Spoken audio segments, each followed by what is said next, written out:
Welcome, everybody, to a new episode of the MakdisiStreet podcast. We are delighted this time to be joined by our old friend Ali Abunimah, who's the director of the Electronic Intifada and has been extraordinarily active over the past, not just the past 2 years, the past many years, but especially the past 2 years in helping to deconstruct Western media misrepresentations of what's happening in Palestine, as well as, of course, news on the ground from Gaza and elsewhere in Palestine.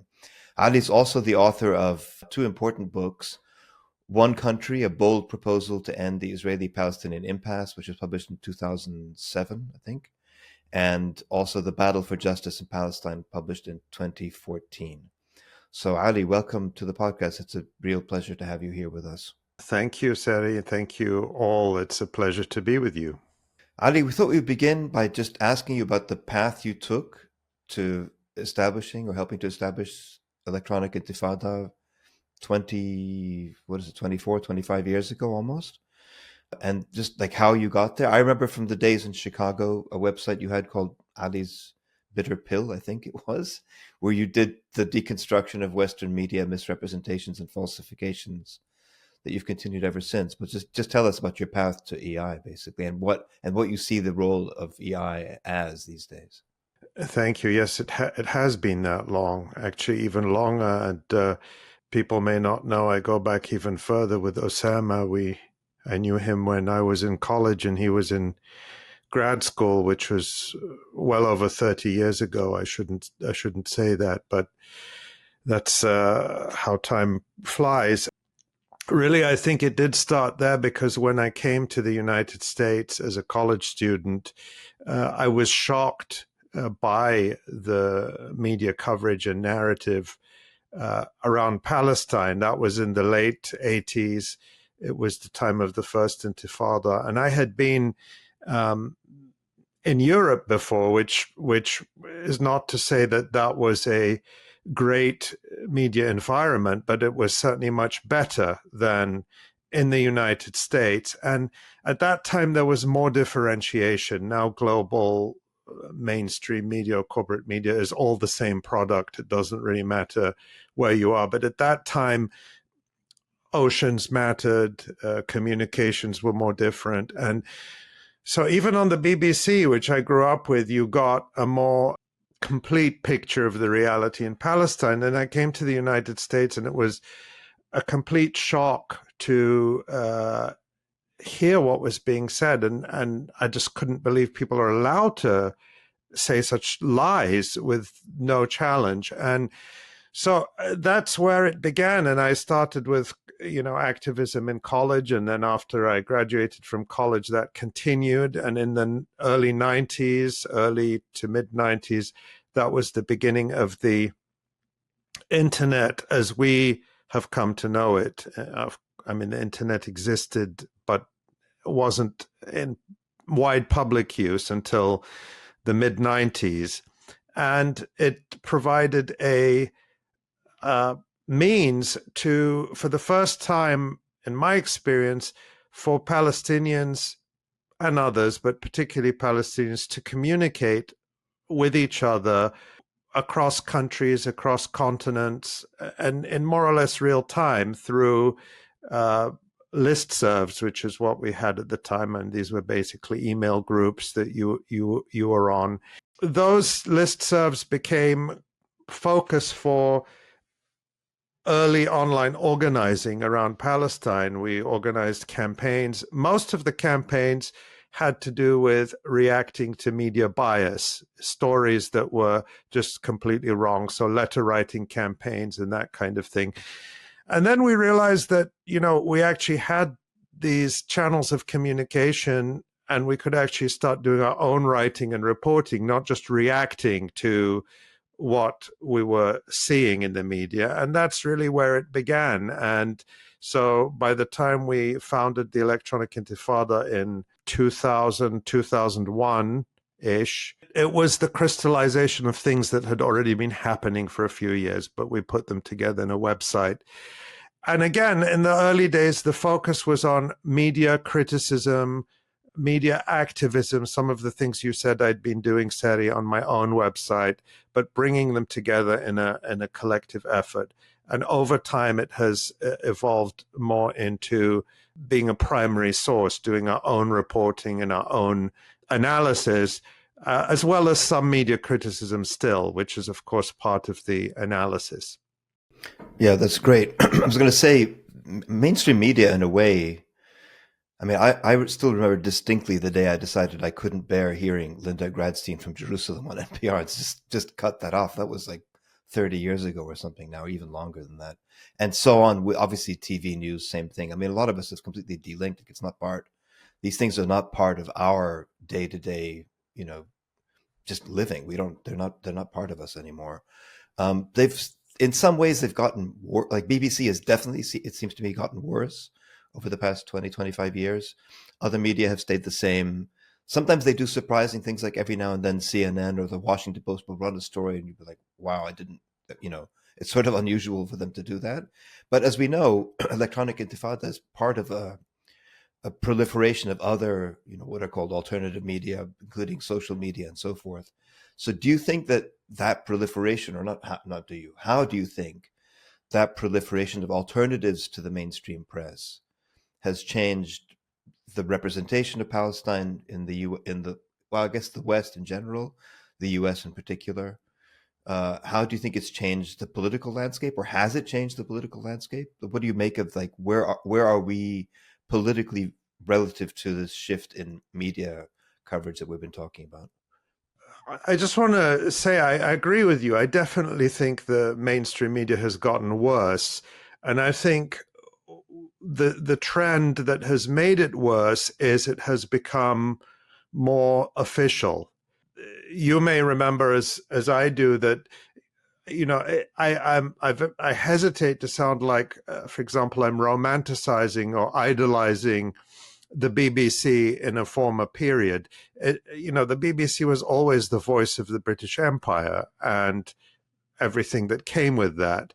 At the same time, until the 1980s, at least, there was a certain independence. And even though it was part of the British establishment, it still saw itself as being independent from the government and would clash with the government. There were famous clashes, for example, between Margaret Thatcher and the BBC over, for example, broadcasting the voice of members of the IRA, which the government banned, about broadcasting certain documentaries which embarrassed the government. There were several episodes. You don't really see that anymore, because now the BBC is reliably a mouthpiece of the British Foreign Office. And the funding was changed, so it's directly funded by the British Foreign Office.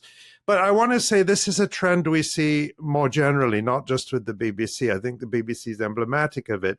And as a result, there has been a much wider loss of trust in so-called mainstream media, whether it is styled as public media or private corporate media, that is only marginally to do with Palestine. A general loss of trust, which you see.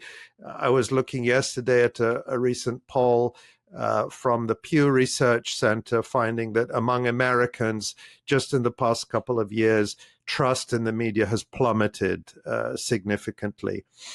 So that's the general atmosphere, general context. Now, in terms of the role of independent media like the Electronic Intifada, I do think that we, and when I say we, I mean independent media in general, has played a significant role in reshaping discourse and in informing people directly. It's hard to get a grasp of the numbers, because the sort of direct, you can measure how many people read or how many people watch a live stream or a podcast or read an article. You can't necessarily easily measure the sort of secondary effects of that, that our audience may be disproportionately activists or other journalists or other people who are producing media, and therefore our ideas influence them in a way that is much larger than the raw numbers would suggest, even though those raw numbers, the sort of main audience has been increasing quite dramatically over the past few years. But I'll give you an example in the context of October 7th, which is that we focused a lot in our coverage over the last 2 years in debunking Israeli lies about October 7th, particularly the mass rape hoax. And to this day, there isn't a single identified victim, living or dead, of who was raped on October 7th. There is just no evidence for this. And yet there is this massive campaign. The mainstream media still don't question it. Mainstream politicians still don't question it. You have UN reports. Even though they debunk the details, the headlines sort of give credence to this lie.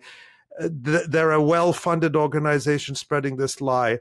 And yet, just a few days ago, one of the sort of chief Israeli propagandists gave a lecture. Her name is Ruth Halpern Kadari. She's actually on a lecture tour. And she gave a lecture in London just the other day. It's online. And in it, she spends the first 15, 20 minutes talking about rape denialism and showing headlines from the Electronic Intifada and Mondoweiss in her slides. Of course, she doesn't address any of what we say. She just says, look at these examples of rape denialism. Look at this headline from the Electronic Intifada. To tell the audience, discount all of this. Well, the reason that she has to do that, and she is one of the Israeli government's chief propagandists, is because that narrative failed, and it failed because of us, because of independent media. It has no traction. So to me, that's a really good recent example of how effective we've been, despite the fact that no mainstream media have challenged this story in any effective way, with marginal exceptions. So Ali, if I could follow up on that point about mainstream media, why is it, do you think, over the course of the decades that you've been working in Electronic Intifada and of course all the other alternative news websites and sort of coverage, why do you think the mainstream media has become worse in the US in particular? We're not talking about the BBC, the US, given the fact that there are so many more Palestinians and allies who are involved in sort of articulating perspectives, bringing evidence to bear, sort of exposing all the anti-Palestinian bias in the media. So why do you, is it in other words, is it that they see and choose to ignore, or is it that they're still operating in this kind of echo chamber and a bubble that simply cannot conceive of Palestinians as people with history? So that's one question. And the other question I have is in terms of, well, let's just start with that. I'll come back to a follow-up. I think to answer that question, you have to start with what their purpose and motives are. And you could start with an idea, which I probably had at a younger phase in my life, that yes, there's certainly biases, but these are, there's a lot of good people, and if we educate them, they'll do a better job. If we connect them with sources, if we inform them, and there are times that has worked. I mean, I can think of examples where I did engage directly with individual journalists, and over time their coverage improved and they started to use better sources or more diverse sources and so on. That certainly can happen. But I think you really have to look at this as a system. And the system is not to inform people. It's not to give people unbiased analysis or a full picture of the facts so they can draw fair conclusions about what's happening in the world. Their role is propaganda for the empire. That's what it is. They are the propaganda arm of the American empire. And this applies to so-called public media like NPR and PBS, and it applies to the far larger sphere of private media and corporate media. And this isn't just to do with what we would call foreign policy, or I think more accurately, global empire. It's also got to do with everything to do with the US domestic economy and politics and how all issues there are presented and debated, or this simulacrum of debate where it's debate on very limited terms.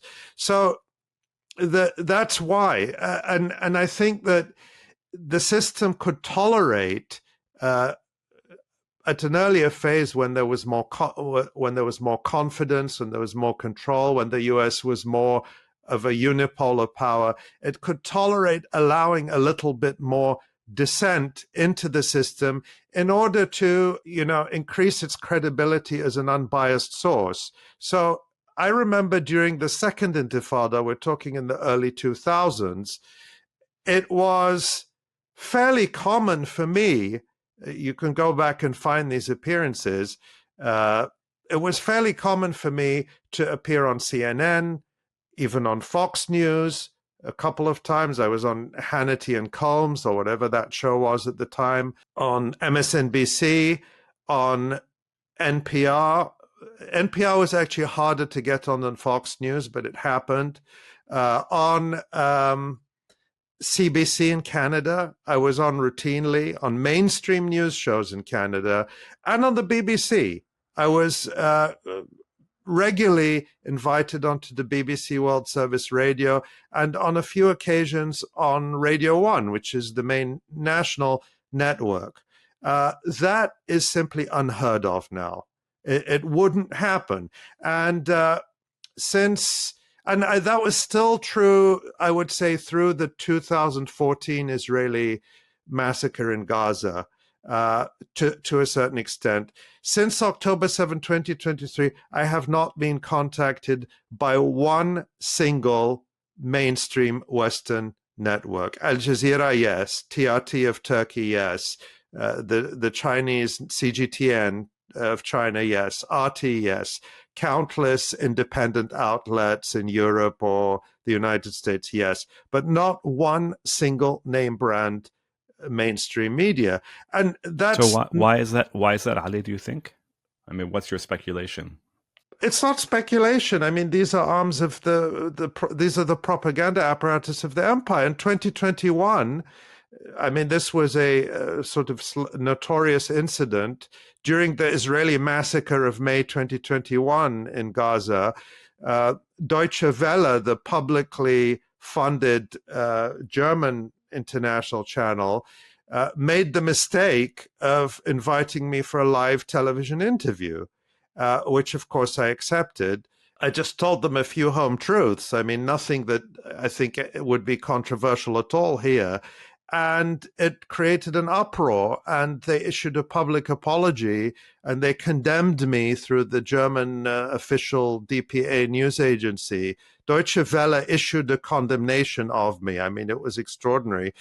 And then they issued internal guidelines saying no more live guests on this issue, no more.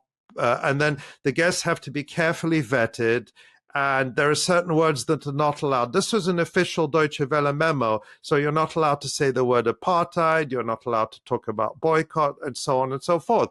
So it was very explicit that I was off message, that you can have Palestinians come on to talk about, well, I mean, for example, you'd be allowed to criticize Hamas or the resistance. You'd be allowed to do that.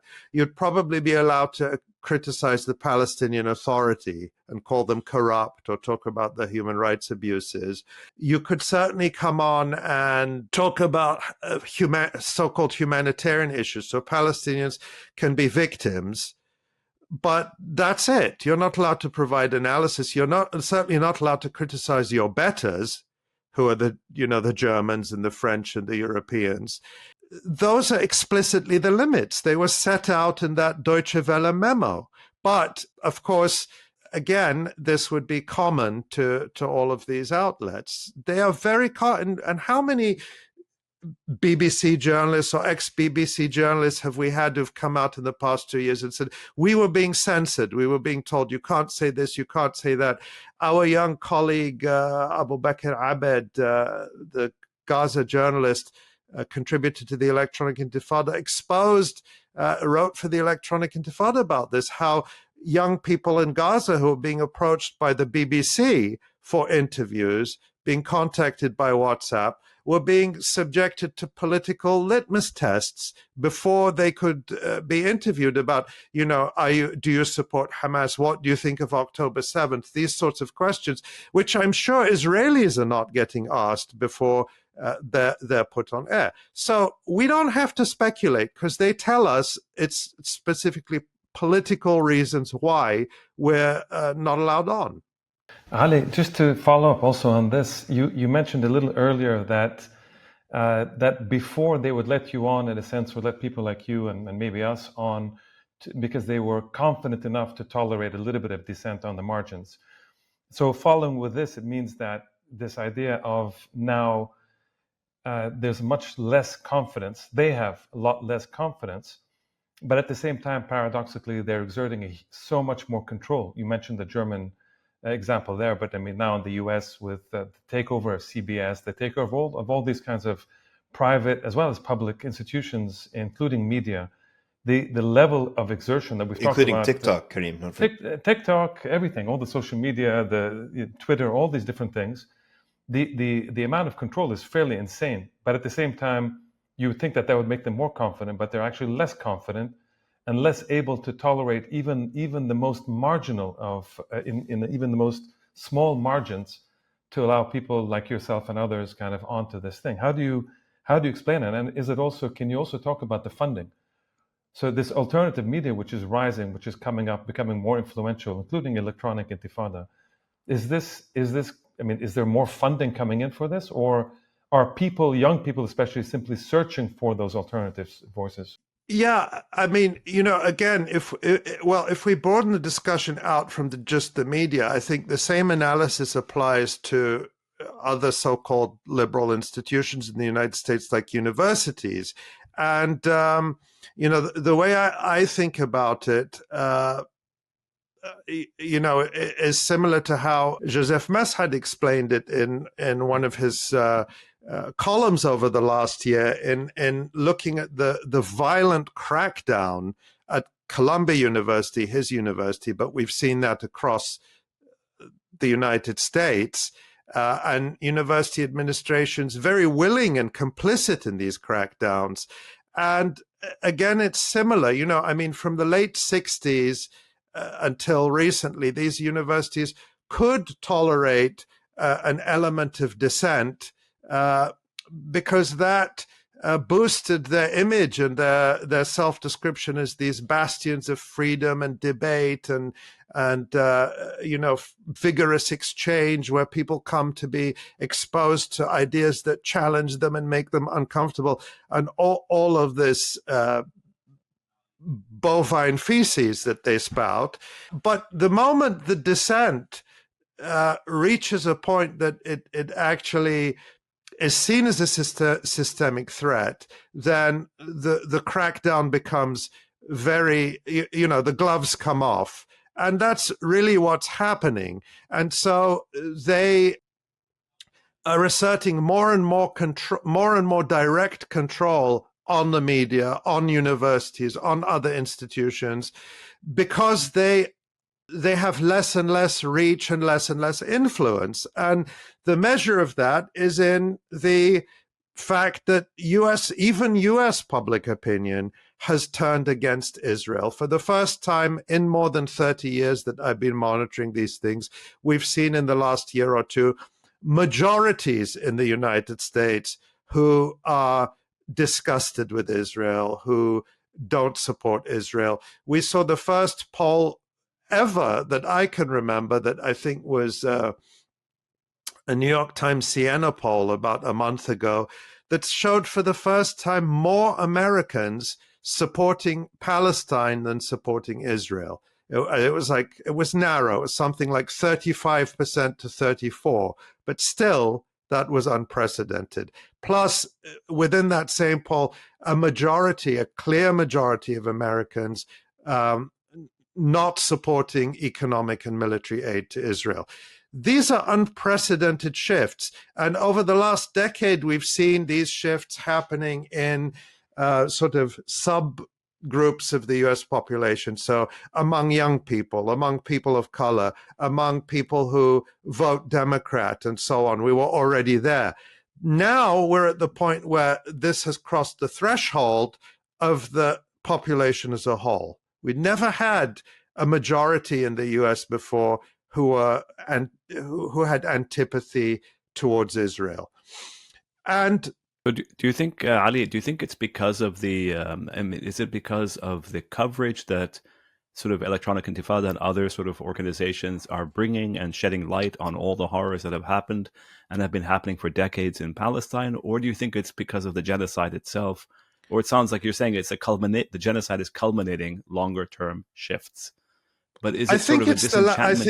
the latter, because during the genocide, we've seen these shifts escalate or culminate very dramatically during the last 2 years, primarily as a result of the horrific imagery coming out of Gaza, which we must always emphasize was we could see thanks to journalists and ordinary people in Gaza, and thanks to almost 300 journalists and media workers murdered by Israel because they were doing that work. None of that was due to the international media, who weren't even there.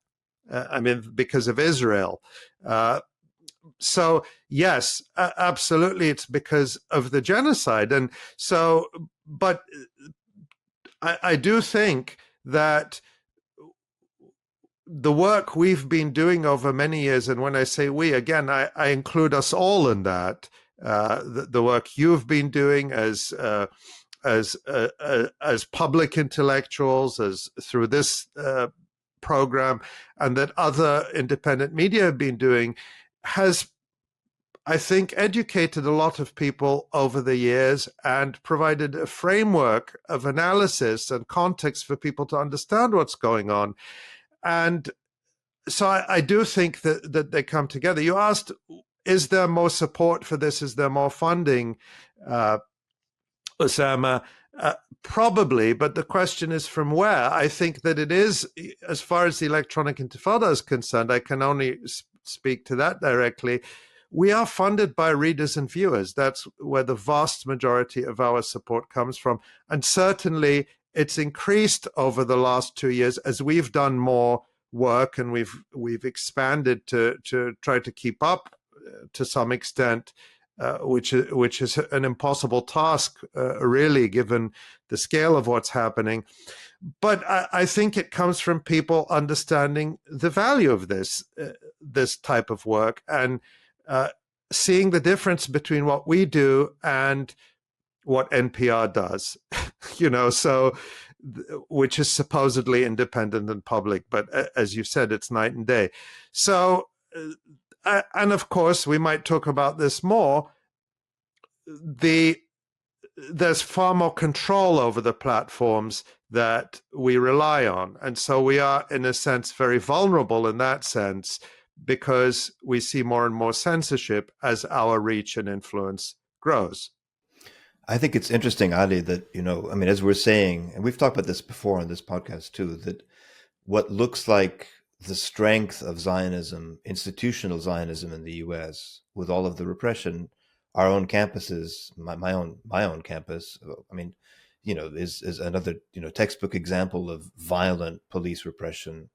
And then also sort of infrastructural, administrative repression too. It's extraordinary. Of course, the repression in the media, you're right. I used to also be on some of these shows that you're talking about too, the mainstream ones, CNN and so on. And it's like, that's BBC too. That's all long since dried up. But the point is that what looks like the strength of their ability to censor and repress is actually a sign of weakness, because they've lost the narrative. And those polls that you cited, to my mind, the most striking one is the one, I think it's Gallup, in the spring 2025, that showed I mean, in general, a shift in attitudes, but especially on what passes for the left in the U.S., the Democratic Party, right? That 3 times as many Democratic voters in the U.S. are more sympathetic to Palestinians than to Israel, and that's an extraordinary shift.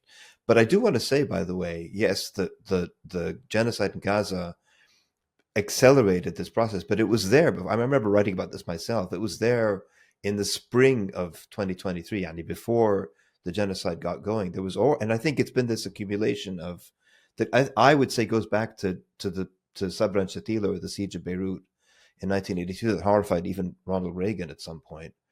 And then the Intifada, of course, especially the first Intifada, shocked people, or the repression of it shocked people. The repeated campaigns on Gaza, 2008, 9, 2014, the March of Return, all these have been accumulation of people are being shocked, because it doesn't really matter what CBS or NPR tells you.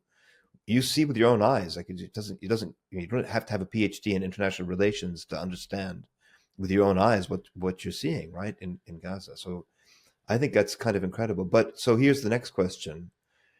Given the shift in polling data and in perceptions and in media, and the growth of alternatives, as we all know, the political landscape hasn't yet shifted very much, neither here in the US nor in Europe. There are little sparks here and there. There's people like Mamdani in New York, or Kat Abu Ghazali near you in Chicago, who are, working within the Democratic Party to start to push a little bit beyond what the bounds of the permissible used to be. So I guess the next question is, how long will this gap between voters and media, not media, media too, but party elites, especially on the Democratic Party, because that's where the shift, we'll talk about the right in a second, but as I said, in the US, the shift among Democratic voters and young voters it's huge margins now, more sympathetic to us than to the Israelis. So how long do you think that the dissonance can be maintained between where the grassroots are and where political, the party elites are? Sorry, it's a rambling question, but I'm sure you see. It's a great question. And yeah, you're right. Support for Israel among people who identify as democratic voters is in the single digits. It's really a collapse. And yet that is not reflected among the party elites. And I think that's primarily because in the American system, the opinions of party elites are shaped primarily by donors, not by voters. And that's sort of the corruption built into the system. And so you have you have the phenomena. We're speaking the day before Election Day in New York, when it's expected or predicted that Zohran Mamdani will win as mayor of New York, which, if that happens, anything could happen between now and then, but if that happens, I would see that as a major repudiation of the Zionist status quo in New York, where you have had, where every mayor, every governor has been the most virulently, militantly pro-Israel and pro-Zionist and anti-Palestinian for decade after decade after decade. But at the same time, we see Zohran Mamdani already in the last few months making these shifts towards a sort of centrist, liberal Zionist discourse that indicate that the base that put him in the position he is, and that built all this enthusiasm around him, is not going to remain the fundamental influence of him. That other influences are going to come in. Notably, the New York Times keeps, every time Barack Obama phones Zohran Mamdani, it's a front page story in the New York Times to tell us about this and to send all these signals about, don't worry, Zohran Mamdani is going to be a good boy, or at least Barack Obama is going to try to turn him into a good boy. So to me, that's so emblematic of this struggle between ordinary people at the grassroots and the party system and the political system, which is probably unreformable. I don't know. That gets into a whole other discussion. So they keep, every single time there is one of these promising candidates who pops up with a different message on Palestine, the party crushes them, and people keep trying again, keep trying again. We've saw it so many times with Bernie Sanders, with AOC. It's an open question about Zohran Mamdani. What will happen? We'll see. Early signals suggest he may follow a similar path, but I don't want to predetermine that. So I don't know, the capacity to keep co-opting and crushing people. I think what happens is that people just become more disillusioned with the system when they see that none of their beliefs, and not just about Palestine, again, things like universal healthcare, which is incredibly popular, is nowhere on the party agenda when it comes to the Democrats. And they keep telling us, look at who they're going to foist on us in 2028, most likely. That, you know, Kamala Harris is being groomed for another attempt, genocide joy or kid killer Kamala, whatever you want to call her. Pete Buttigieg, who is being repackaged as this sort of woke Obama, you know, he's gay, he's young, he can be packaged to appeal to liberal constituencies. And yet, in an interview just a few weeks ago, I'm not talking about 2 years ago, I'm talking about like a couple of weeks ago, late 2025, he repeated the lie that Palestinians put babies in ovens on October 7th. That's who they want to market to us. So where can that end? It can't end well for them, or for us, more importantly. But I do think, Ali, that to go back to Mamdani very briefly, I think I see your point, of course, that when you enter the system, you do make, inevitably, there are compromises one has to make when one enters the system, whatever the system may be. And it's evident in the case of Mamdani that there's going to be inevitably some aspect of that. But it is also remarkable that he's been subjected to the most, racist, Islamophobic, anti-Palestinian campaign that I can remember. Just the sheer virulence of it and the fact that it's falling flat on its face indicates something. So I think it depends on how one wants to read this moment. In other words, there is the sheer desperation to smear him, and the fact that it hasn't worked overall, and the fact that he ultimately has to sort of figure out and navigate. Ultimately, he has to run the city or try to run the city as mayor. Yeah, but I don't think these are contending issues. Yeah, I don't think that Islamophobic, it has been extraordinary, but it's also not new. I don't think it's new. I think we've seen as vicious, as hateful, if not more so, against Ilhan Omar, against Obama. Of course, I'm not a big fan of Barack Obama, but I would always defend him against the Islamophobia that he never defended himself against. His response to Islamophobia was always, no, I'm a Christian. Not so what if I were Muslim and your vile Islamophobia, I reject it.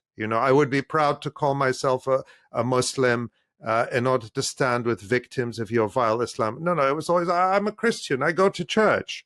So that was his... Correct, but I'm just saying that the Islamophobia is not new, and it was always mobilized repeatedly in wave after wave after wave before and since 9/11, and it was never going to really work in New York. The Islamophobia, which is where the voters are, that's what matters for this election. The Islamophobia against Mamdani is being mobilized not. Sure, they hope it's going to work against him in New York because they're going to try anything, right? But I think more significantly, the Islamophobia is being mobilized for the rest of the country in order to associate the Democratic Party as a whole with this hated figure of Mamdani. That's the purpose of the Islamophobia. It was never going to really work in New York with New York voters. Then the question is, will it work? Will this strategy work more broadly? when we come to the midterms next year, or in the wider political scene in America, and that's not clear.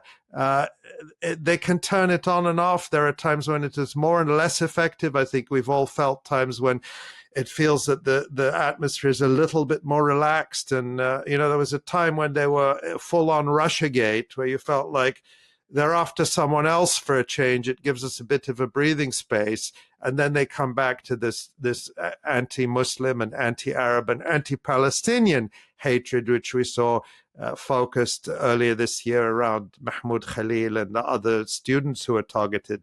That will always be there. And then the question of compromises. Yes, there are compromises, but there are also fundamental principles. And we all know what it means when you start playing the liberal Zionist game of two states and both sides. And it means that you've let go of those fundamental principles, and you're going to try to satisfy your supporters with slogans about, oh yes, I care about Palestinians, but I also care about Israelis and so on. Look, I don't want to. He's going to be mayor of New York. Others have pointed out that doesn't mean he's powerless. He said he would arrest Netanyahu. That's probably a tall order. But he could stop the city from buying Israel bonds. He could close down the NYPD liaison office in Israel. He could cut the joint training and exchange programs with the Israeli government and so on. There are other things he can do that will be sort of real tests, that no matter what he says, he's willing to act where he can. And we'll see. And that will be a test of the base versus the establishment, and where the power still lies. Yeah, I think that's summing it up perfectly. I mean, I think it's just about waiting and testing and seeing if this public current that has kind of pushed him up can sustain, give him courage, let's put it that way, to kind of sustain it and let him lead the democratic agenda, instead of having the old out, washed out people, coming back and trying to reclaim some kind of spineless position about the region and about other issues inside America. I want to shift to the right wing. There's this kind of bitter fight that's going on in the right itself, the kind of First America types versus, I'm not sure, the Israel First, I suppose you call them, the neocons, and the Israel First kind of industry there.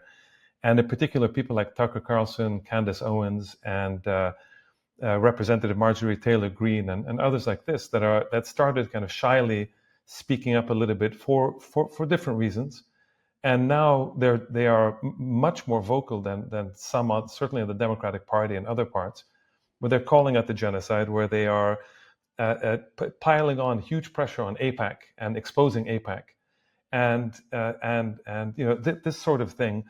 And I'm wondering, how do you see this shift? I mean, on the one hand, there is just undoubtedly, there's some of them in any case do come from a certain anti-Semitic positioning, but others, it's also very clear that they are simply sick and tired of having the kind of Zionist influence working inside the United States to influence American domestic and foreign policy, and this is now a good excuse for them to kind of now finally break free from this. And I mean, it's interesting when I watch some of these interviews and I watch some of these debates and the things on Tucker Carlson, Candace Owens, and you follow it, it's very clear that there's a lot of young people that are now taking up the same questions. So that when the vice president showed up, and I can't remember where, in one of these town halls, and he was talking, several students or young people were asking. It was Turning Point, Kenny. Was it? Turning Point. That's what it was.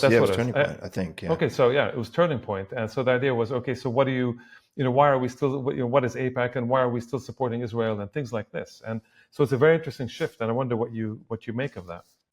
Well, I agree with the way you laid it out. I think there were always strands on the American right or American conservatives that were critical of Israel or critical of the U.S.-Israel relationship, some from a so-called America First perspective, and others from a perhaps rooted in anti-Semitism. And that's why one is and should always be wary of who these people are. But I think what's been happening in the past 2 years is much broader than that, and is not rooted in anti-Semitism necessarily. And I think that's important to say, because I think we always have to be vigilant about that, because we are we are principled opponents of Zionism. We're not racists. I think, you take someone like Marjorie Taylor Greene, who is a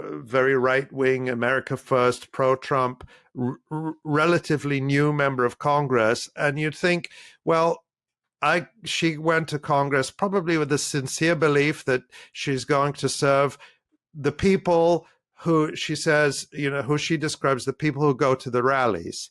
And she recently criticized Trump, saying, he should be helping the people who go to the rallies, not his crypto buddies. Those were her words. And so she sees herself as representing a working class constituency that has been totally abandoned and failed by the Democrats, and who still have the same concerns about the affordability of housing, of healthcare, all the sorts of day-to-day life issues. And then she gets to Washington, and she's probably inundated with lobbyists for all sorts of things that have nothing to do with that, and probably or that counter to those interests. One of them being Israel. And so there's probably a very organic resentment that comes in from that. And then you look at these images and you say, none of this makes sense. Even if you're defending yourself, why are you murdering all these babies? Why are we seeing people carrying the remains of their family in plastic shopping bags? I mean, this doesn't make any sense. And why are we doing this? Why are we paying for this? So I think it's a very significant break, which started during the first Trump administration, by the way, and accelerated in this administration, to a point where even Trump had to acknowledge in that interview he gave with Time magazine in October. They just published the whole transcript late in October, where he said one of the reasons why he wanted to stop the war is because Israel was becoming very unpopular. He said that. And when he says Israel is becoming unpopular, he doesn't mean with Democrats. He doesn't care about that. Like the Republicans all wanted to turn Israel into a partisan issue, to say the Democrats don't support Israel, we Republicans do. But that doesn't work anymore, because now there is a significant and growing number of Republicans who don't support Israel either. It's not a majority. It's not a majority, but it doesn't have to be a majority to be a political problem. And we're starting to see that play out in the Republican side, almost even more than it is on the Democratic side. It is, Ali. It's interesting. It's people like somebody like Tucker Carlson, for example, or Marjorie Taylor Greene. Tucker Carlson, to focus on him for a second, he's widely followed. And he's a very, very, very influential figure on the right in the U.S. And if you listen to, I've been listening to his shows recently to catch up on these developments. In fairness, Kareem is the one who pointed this out months ago already, and I've been catching up slowly, but it's true. He had Marjorie Taylor Greene on the other day, and what they were talking about, basically, and it's what we've said this before, that AIPAC has this incredible influence over the U.S. government. Why is AIPAC not registered as a foreign agent? Whatever the law is that regulates foreign agents in the U.S. And it's extraordinary where that's going. But then Candace Owens' show this past summer on the USS Liberty attack.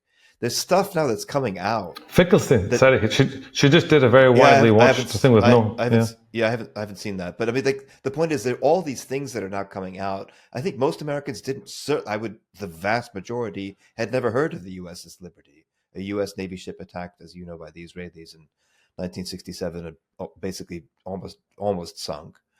And AIPAC, all these issues are coming out. Plus Gaza, of course. And why are we paying for this? What's in this for us? Other than the horror, when Marjorie Taylor Greene expresses her horror at the sight of babies being killed and stuff. He calls I'm it sure it's genocide. genuine. Yeah.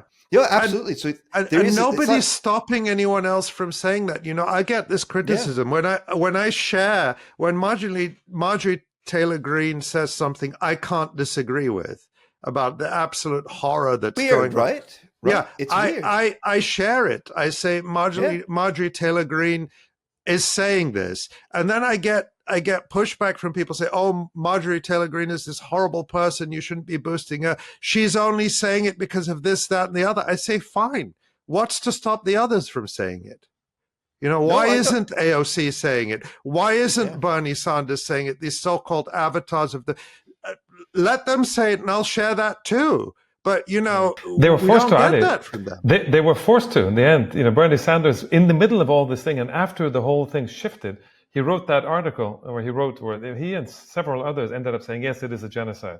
But too little, too late, and pulling teeth, and absolutely. No, you didn't get. It's like I'm saying this because I'm being dragged, kicking, and screaming. And then, but Ali, I agree with you. But how do you reconcile? So in your response, I understand your response, but how do you reconcile when people tell you, but Tucker Carlson and Marjorie Taylor Greene, their infatuation with Trump and with the and the cruelties we see all around us in American cities. I think you're in Chicago. You can see what's happening there as well. So how do you reconcile? I'm just curious. How do we end up not ending up in the same situation as others who say, well, it doesn't matter what their positions are in X, Y, and Z, so long as they support us? No, I don't say that. How do you reconcile that? Just clarify. I don't say that at all. I mean, I still. I would never overlook those horrible positions that they have on other things and have had for many years. But the same is true no matter who, because we always get the argument, well, like, oh, you have to vote for the Democrat or you have to vote for Kamala Harris because she's less awful than Trump. But how is she less awful than Trump? These people carried out a genocide, the Democrats, and people are telling me, oh, but you have to overlook that because of immigration or because of whatever else. Well, you can make the argument the other way. Well, I not overlook, but I can acknowledge that Marjorie Taylor Greene has objectionable views about immigration, but right now it's far more important that people express opposition to an actual Holocaust that's going on, and therefore you're willing to accommodate Joe Biden and Kamala Harris's genocidal views because you are worried about the access to abortion in the United States. Well, morally speaking, overlooking Marjorie Taylor Greene's objectionable views on immigration in order to build pressure to stop a genocide, morally speaking, that's a lesser evil potentially. I'm not making the argument one way or another, but I'm saying there is this tendency among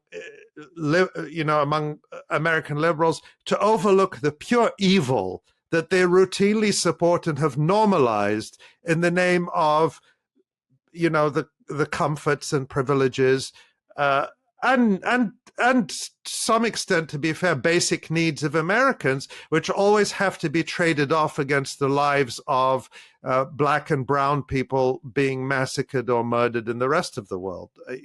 For some reason, we can't have consistent politics in this country of anti-imperialism abroad and solidarity and equality at home. That's too much. Nobody is willing to, you have an AOC who's, I'm going to support universal healthcare, however half-heartedly, but in exchange, I'm going to continue supporting U.S. empire abroad. Well, why not oppose all of them? I mean, I think there is what they're showing. If you take all these political debates together, if you sort of mash up the best of the right and the best of the left, is you're showing that there is actually a constituency for all of those things at the same time, for anti-imperialism and for solidarity at home. And I wish that we could have a political force emerge that would actually represent that. Yeah, I think that's exactly right. But I think it is fascinating, Ali, to see.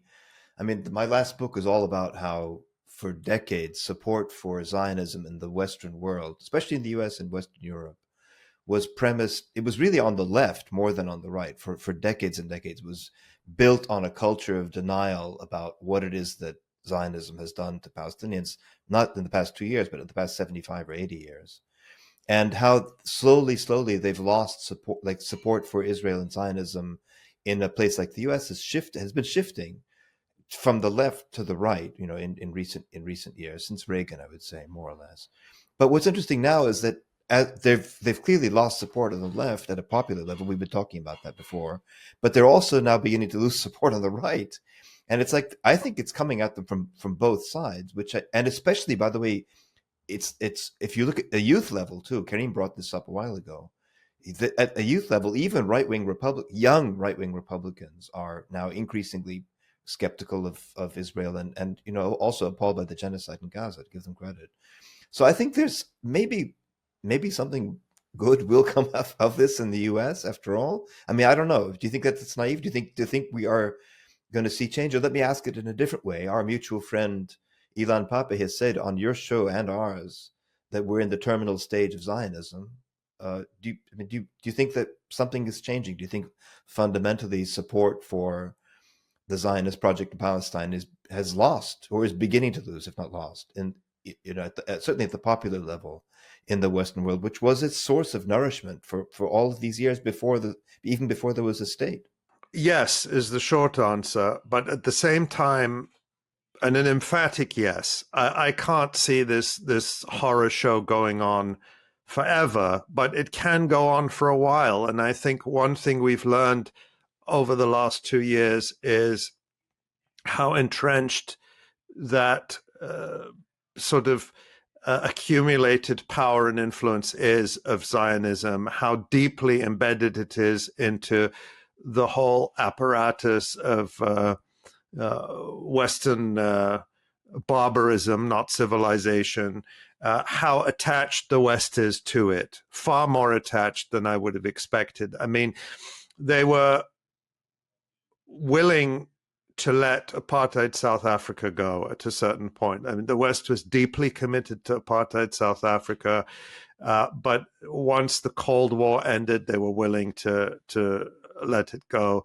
Not so with Israel. Their commitment to Zionism and Israel seems to be really deeply rooted in their notion of who they are and their whole idea of their so-called Judeo-Christian civilization. It's very fundamental to them. They don't see it as external.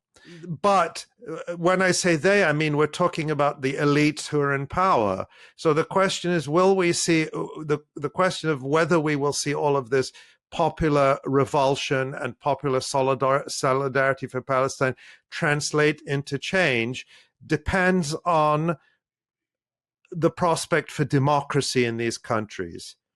Can Europe ever be democratic? Can the United States ever be democratic? And of course, by that, I don't mean democratic in a formal way where you go and vote every 4 years, which is already the case, but democratic in the sense where what you vote for actually gets translated into policy. And that's not the case. Whatever you vote, you can vote for whoever you want. And yes, it's not true that there are no differences at all, but they're fairly marginal.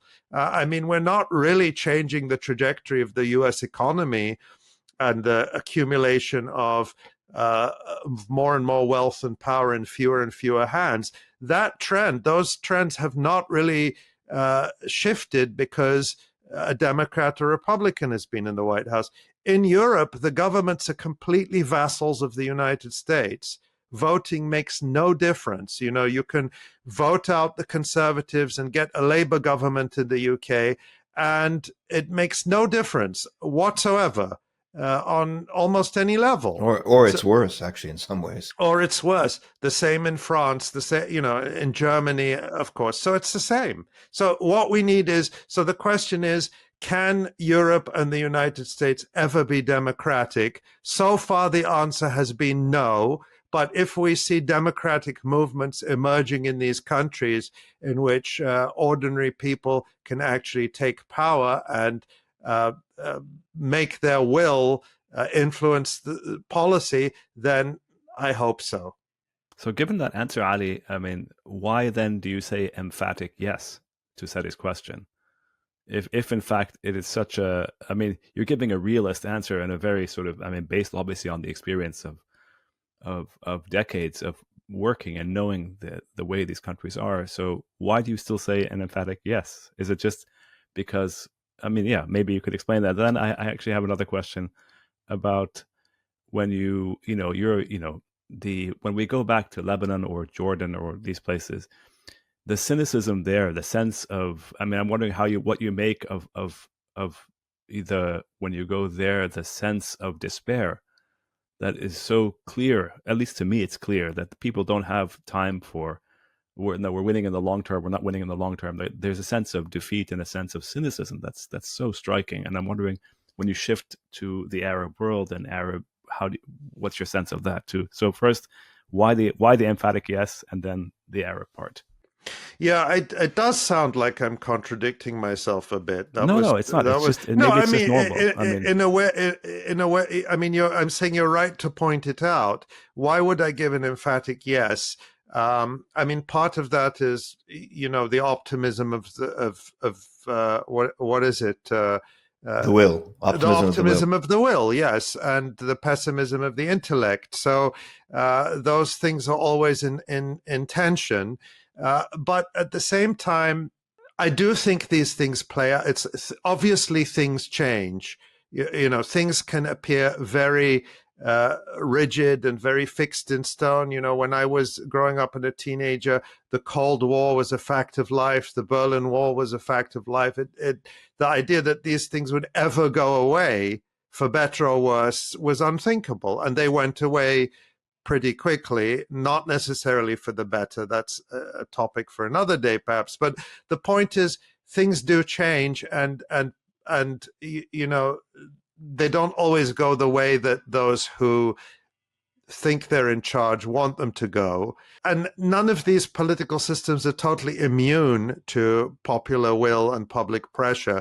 I'm just saying it's not like a smooth transmission between the engine and the driver. It's a much messier, more difficult process than we want it to be, and it doesn't always play out as quickly as we want. But I think you can't have this tension forever, it seems to me, this tension growing. At some point it's going to break. And then, of course, we're talking about support for Israel is concentrated entirely in the West. I mean, not entirely, but primarily in the West. That's where, without that, the rest of the support is too marginal to sustain it. And the West is in relative decline. And so the ability and will to sustain this commitment to Israel is also eroding and in decline, regardless of what leaders in those countries want. The British didn't want to give up their empire, but they were no longer materially in a position to sustain their empire, and they had to make a virtue of necessity and say, look how good we are giving independence to all these countries. They wouldn't have done it if they didn't have to. So I think there's that. And people say, geopolitics, well, Russia and China are rising and the BRICS and so on. They're not being very active in opposing Israel and its genocide. At the same, that's one argument. They're not doing anything. The other is they don't have to. All they have to do is become relatively more powerful than the United States, whose share of world GDP went from 50% in 1945 to, it's much, it's like 10%, 15% now, I'm not sure exactly, but much smaller. So those things have an impact. And the question, Sam, about going back to the region, I do go to Jordan a lot, and I certainly recognize the phenomenon you're describing. I think that that defeatism that certainly is on the part of many, but not all people. Lebanon is different. You have a much more divided society in Lebanon than in Jordan, where there's a great deal of, I saw a poll the other day that 93% of Jordanians adamantly opposed to the peace treaty with Israel, would like it abrogated. And that shocked me. I said, who are the 7% who don't share that view? I mean, but again, what does that translate into? There's been 2 years of genocide and there have been protests in Jordan, but relatively little compared to what you might expect. Of course, there has been a huge amount of repression in all of these countries, and that continues. But there's also been decades of defeatism drummed into people. The media system, which includes a lot of Western and Gulf-funded media, is about instilling defeatism in people, turning people against resistance, selling people a neoliberal idea that, your prosperity comes from making peace with Israel, from accepting Western hegemony and so on, and also stoking petty nationalism. So in the early 2000s, we saw this series of Western-backed campaigns in all of these countries: Al-Urdun awalan, Jordan first, Al-Kuwait awalan, Lebanon awalan. I don't know. I mean, there probably was one. In other words, to say to people, forget about Palestine. Forget about Palestine.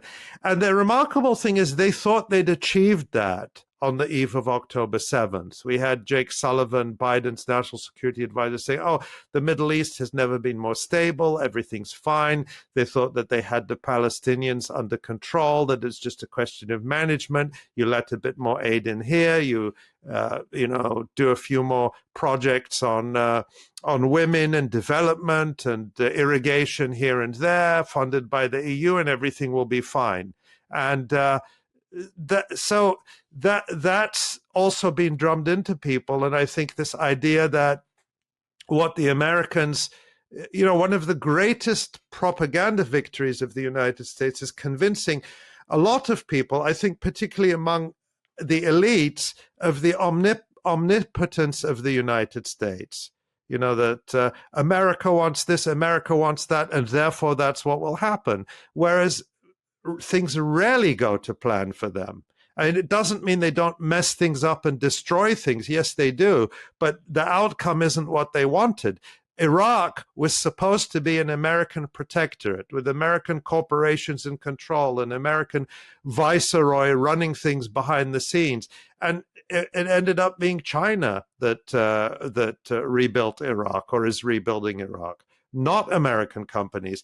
So, you have to, and then every time the resistance scores major victories, for example, when the resistance defeated Israel in Lebanon in 2006, there was a massive region-wide propaganda and incitement campaign through Gulf media, through satellite channels, to otherize the resistance in Lebanon, to say this isn't Arab, it's Iranian, to say this isn't Muslim, it's Shia, to say this isn't nationalist, it's sectarian.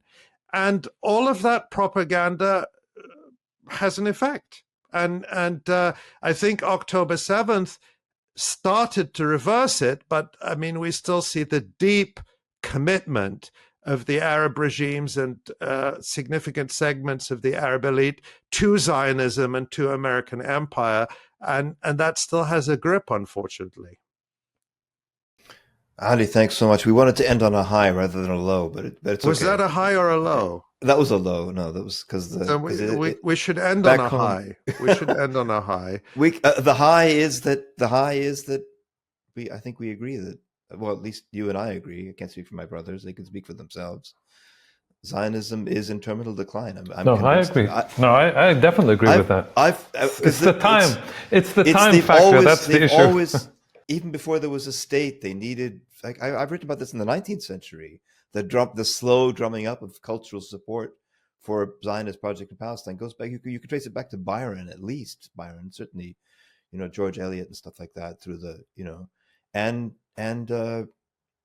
it's, I think we're in a different place now. I think altogether we're in a different place, and I think they're fighting a rearguard action. I think which is what all this repression is about. They didn't, like 10 years ago, they didn't need to engage in this level of repression. Now they do, because I think they realize their backs are against the wall, basically. Now, that doesn't mean that they won't be able to do some kind of kung fu move and, lock down even better than they already are. But, and inshallah, I think things are getting better. So let's end it on that high. I completely agree with that. And the message is to reinforce the positive final message. What we're doing, all of us collectively, is working. It is having an effect, and we should keep doing it. Allah yasma' minnak. Thank you, Ali. So, guys, that was Ali Abunimah, whom we've all known for years and years and years. Karim, what did you think? Well, I think it's I think a really excellent interview, an excellent conversation, I should say. I think it's really interesting the way he was, especially the first part, the question of consent and being confident and sort of allowing a bit of dissent. When we were talking about the media, and allowing dissent, marginal voices here and there to come in, and people like him, like us or you guys, kind of having some words here and there in the mainstream news broadcasts, and then as this disappeared over these last years, and especially the last 2 years, as public opinion has shifted so dramatically, as we keep saying on this podcast, and at the same time, paradoxically, as control has increased, they've just wrapped up their control over all the media. We didn't even ask them about Barry Weiss, about buying CNN and buying CBS. I think we mentioned very quickly TikTok, but all these kinds of social media things, all of that kind of stuff has increased hugely, but their confidence has gone down quite a bit, and so there's much less dissent allowed in. I thought that was a really interesting point.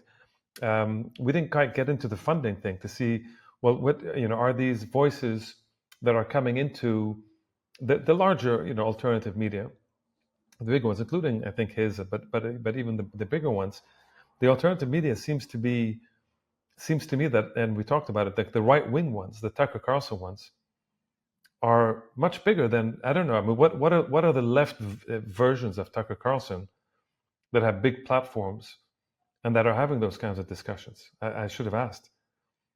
I'm not sure. I don't think there are, Karim. I don't think there are the same. Yeah, I think there is a left wing equivalent.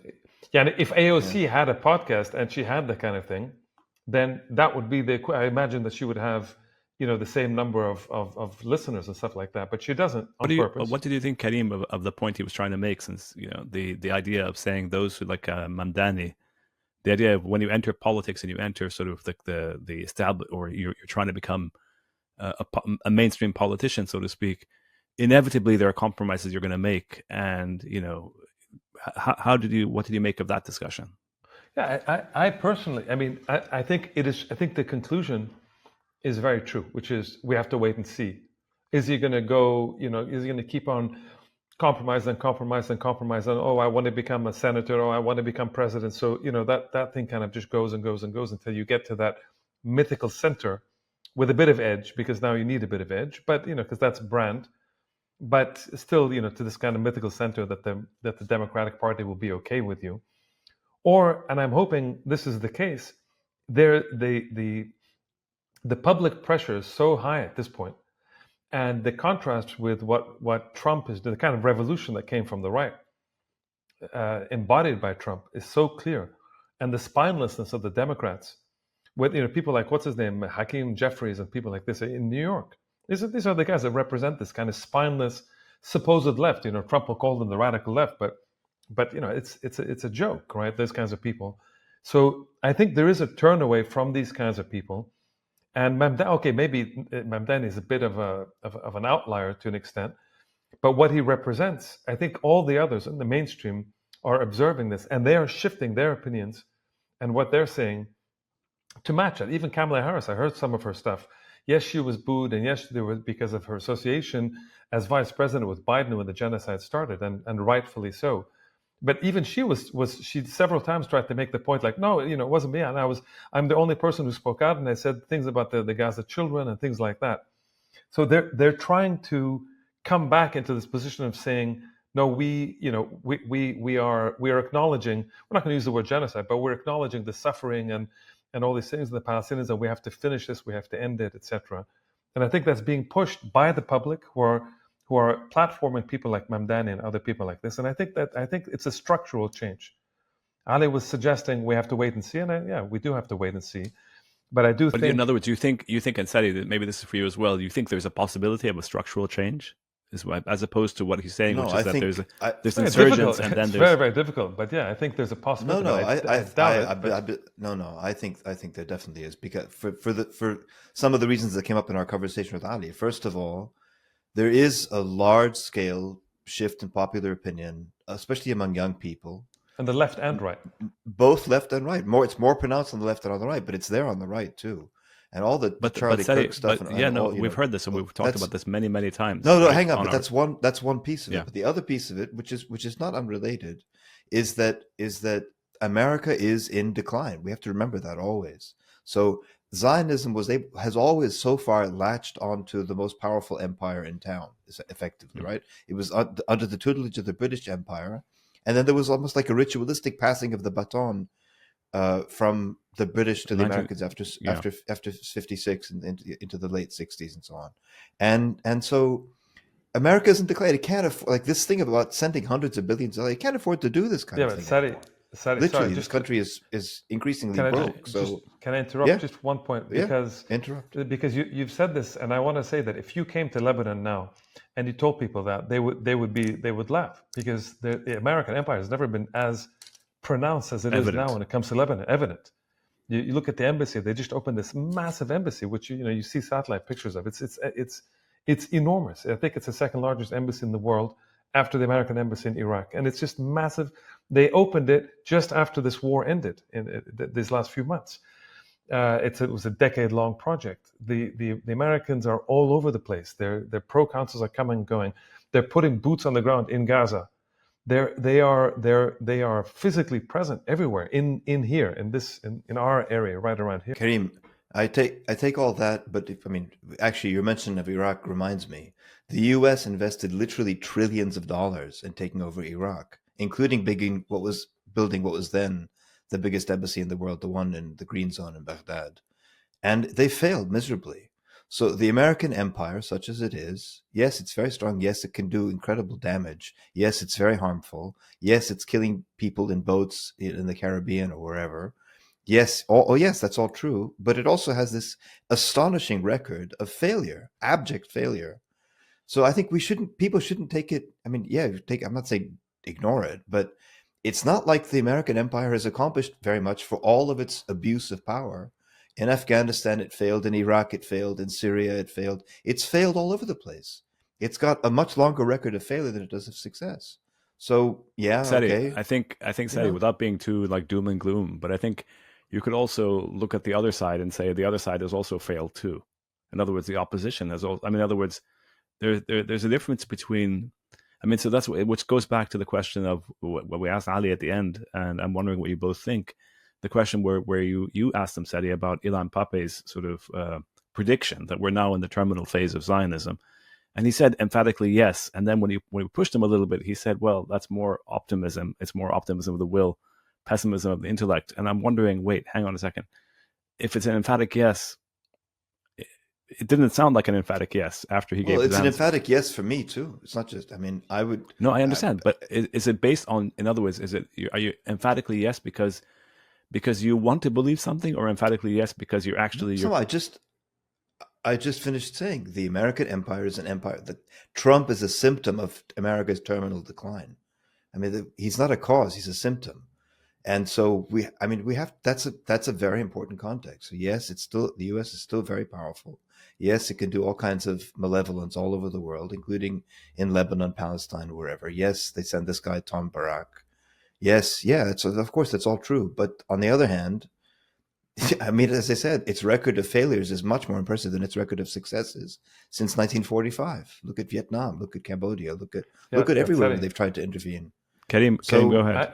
I just want to say, I mean, you're right that the record of failure is very, very high, and the Americas, certainly in the region, have been always much more successful in destroying things rather than creating things. Now, in this recent history, right? No, I was about to say the first 100 years of. In the recent history. I mean, I'm sitting here at the American University of Beirut, so this is, there are. I mean, not that this was a state project, but nonetheless, what I'm saying, I think, is that their failure also means the destruction of Iraq. It meant the destruction of Yemen. It meant the destruction of Lebanon. It meant the destruction of Syria. It's true that they're failing in the kind of grand strategy way, but it has left, because of all sorts of wreckage forces, of ruin. A wreckage of ruin. And it's the side of this region is you go from it's just the other day I was trying to have an exercise and trying to count the Arab countries that are doing okay, that are doing relatively okay, and you can barely count, leave some of the Gulf states aside, Morocco, and then that's it. Where else is there? It's everything else is either in ruins or going to be in ruins soon enough. Well, we need to do an episode on that, on the Arab world. Yeah, we do. Honestly, Absolutely. At some point. Absolutely. We'll come back to it. But for Ali, I mean, I thought it was a great discussion. So yeah, it was a very good discussion. Honestly, very good discussion. All right. Thank you, guys. Okay, guys. Take care. Bye-bye. Take care. Bye.